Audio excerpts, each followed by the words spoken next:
Julie lifted her long calico dress to lace up her shoes. Then she smoothed her apron and tied the strings of her sunbonnet. "How do I look?" "Like a real pioneer," said Mom, taking straight pins from between her lips. "I have to finish off this hem. Dad'll be here to pick you girls up first thing in the morning." As Mom pinned up the hem of the pioneer dress, Julie hugged herself with excitement. Tomorrow, Dad was taking Tracy and her to the airport. They were flying east to Pittsburgh, where Julie and Tracy would join their Aunt Catherine, Uncle Buddy, and cousins Jimmy and April to celebrate the 4th of July.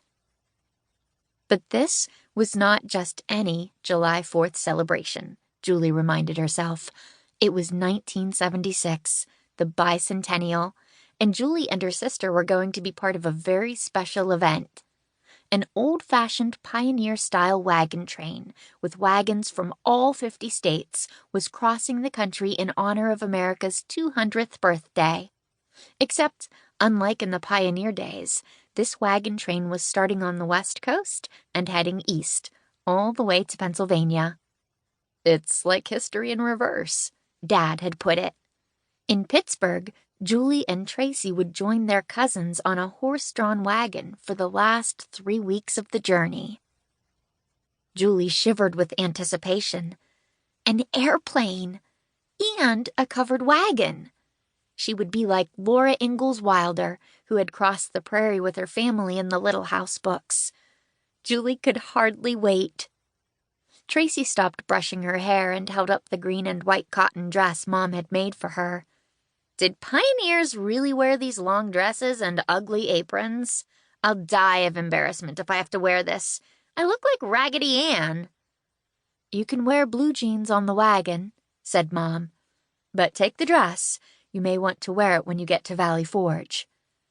"Think of it as dressing up for a giant birthday party for our whole country," Julie said.